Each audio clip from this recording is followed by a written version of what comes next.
In folklore, giants are beings of human appearance but are larger in size and strength or bear an otherwise notable appearance. The word giant, first attested in 1297, was derived from the Greek Gigantes of Greek mythology. Fairy tales such as Jack the Giant Killer have formed the modern perception of giants as stupid and violent monsters, sometimes said to eat humans, while other giants tend to eat the livestock. The antagonist in Jack and the Beanstalk is often described as the giant. In some more recent portrayals, like those of Jonathan Swift and Roald Dahl, some giants are both intelligent and friendly. All ancient cultures and religions have references to giants in some form. From India to the Americas, cave paintings and traditional depict similar accounts of creatures that bear resemblance to giants. In modern times, there are still findings and accounts of these large beings, and although some are most definitely fake, some are truly remarkable. So let's take a look at 6 accounts of giants, and let me know if you think these beings are real or fake in the comment section below, and don't forget to hit that subscribe button.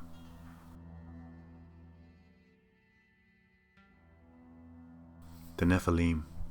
The Nephilim were offsprings of the sons of God and the daughters of men before the deluge, according to Genesis. So who were the Nephilim? The Nephilim were giants, the violent superhuman offspring produced when wicked angels mated with human women in the days of Noah. The Bible account says that the sons of the true God began to notice that the daughters of men were beautiful.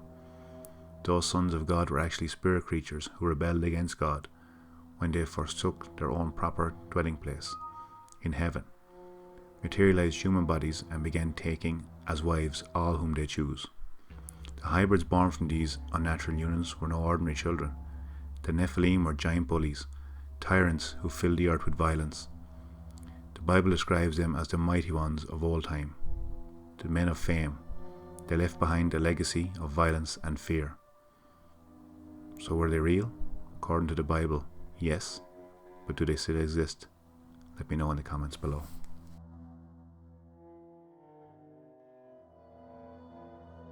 The Giant of Kandahar was an enormous humanoid creature allegedly encountered and killed by a group of American soldiers on a mountainside in Afghanistan. Said to have stood around 13 feet in height and weighing in excess of 1,000 pounds, the Giant of Kandahar had a shock of bright red hair and a beard of the same colour. It had 6 digits on each hand and foot, a double row of teeth, dressed in ragged animal skins, and wielded an enormous spear. After a routine patrol of US infantrymen went missing somewhere outside the city of Kandahar in 2002, a squad of Special Forces ops were dispatched to search for them.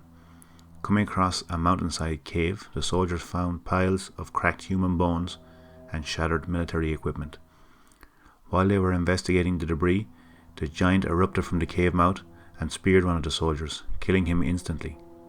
The remaining men were subsequently able to kill the beast with massed gunfire, although they had great difficulty in doing so. In the aftermath, the body of the giant was whisked off by an unknown agency by helicopter. Its current whereabouts are unknown. The Giant of Kandahar has been speculated by some to have been one of the biblical Nephilim, and has possessed several of the traits commonly associated with these beings, such as red hair, 6 fingers, and a dual row of teeth.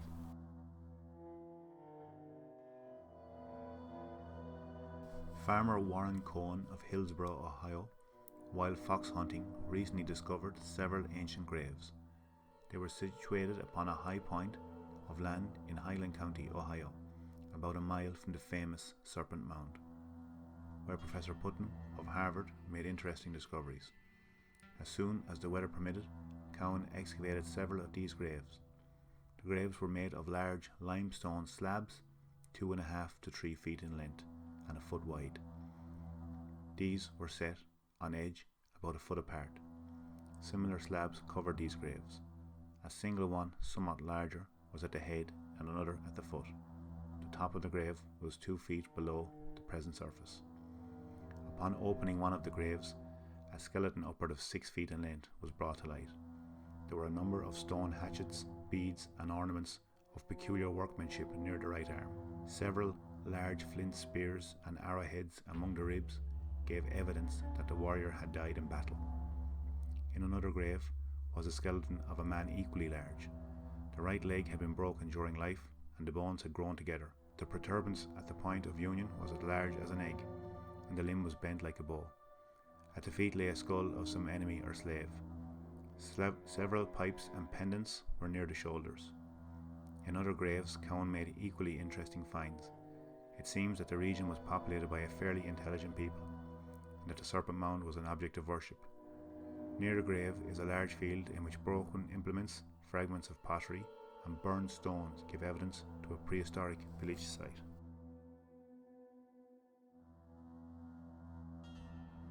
Charles Byrne was born in Derry in 1761.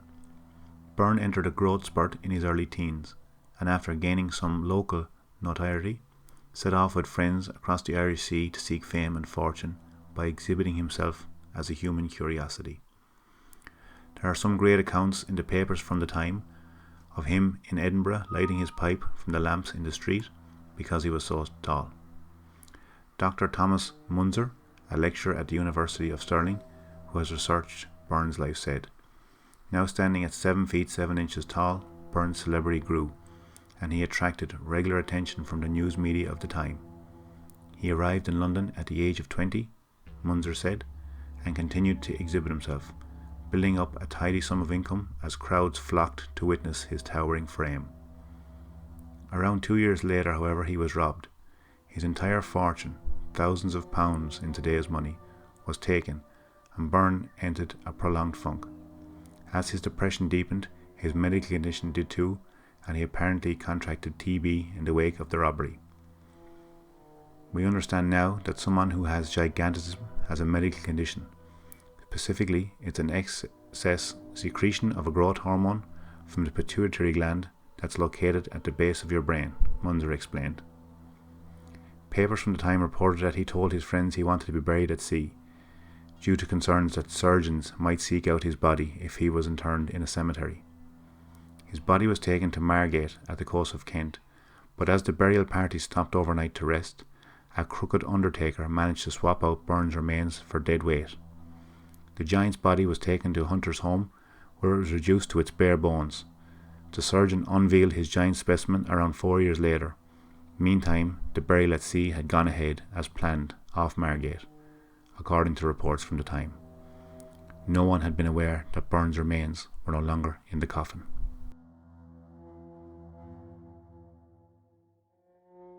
The following is an extract from the Pasadena Times on the 23rd of January 1870.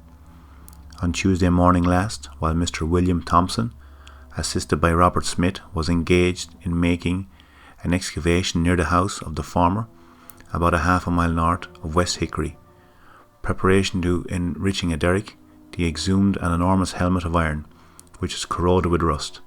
Further digging brought to light a sword which measured 9 feet in length. Curiosity incited Thorne to enlarge in the hole, and after some time they discovered the bones of 2 enormous feet. Following upon the lead which they so expected struck, in a few hours' time they unearthed a well-preserved skeleton of an enormous giant, belonging to a species of the human family which probably inhabited this and other parts of the world at the time of which the Bible speaks, when it says, "And there were giants in those days." The helmet is said to be of the shape of those found among the ruins in Niv. The bones of the skeleton are remarkably white. The teeth are all in their place, and all of them are double and of extraordinary size.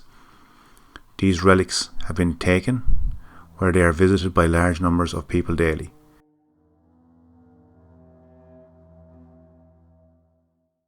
Around the turn of the 20th century, the New York Times, London Globe, and Scientific America published articles purporting the discovery of gigantic human skeletons, concluding that the remains were sent to the Smithsonian for further study. But the fact that this evidence was never again seen or reported continues to elicit questions of whether the Smithsonian destroyed giant skeletons in order to cover up an inconvenient anomaly in the archaeological narrative we've been told. The question has been heatedly debated over the past century or more, with researchers finding what appears to be corroborating evidence, while skeptics say that the bones were simply those of massive prehistoric animals reclassified by the Smithsonian and displayed in museums to this day. And while physical evidence remains tenuous, there is a seemingly endless trail of written and anecdotal suggestions that a larger race of humans once walked the earth. Looking back at newspaper clippings dated from the late 1800s and into the early 1900s, there is a multitude of instances in which citizens from disparate areas of the country uncovered massive bones of seemingly human origin. Upon reporting these discoveries to media outlets or authorities, unsuspecting citizens would shortly receive a visit from members of the Smithsonian, who wasted no time sequestering the bones, allegedly bringing them to a museum or research facility, but which were never seen again. One could also find instances of giant skulls and skeletons in local papers with pictures to boot. Take for instance the photo from San Antonio Press showing a giant skull next to two normal skulls for size comparison. It's worth mentioning that the time period when these skeleton remains were found was drastically different from today. Yellow journalism was rampant even from some of the publications we might consider more esteemed. Religion was also a dominating factor in many people's lives, and attempts to find literal instances of biblical stories was highly sought after. This has become one of the primary arguments against these accounts, as naysayers believe people created counterfeit skeletons or confused the bones of prehistoric megafauna and large animals for humans, hoping they had found proof in the existence of the Nephilim of the Old Testament. But what do you think? Are giants real? Do they exist? Did they exist? Let me know in the comments below.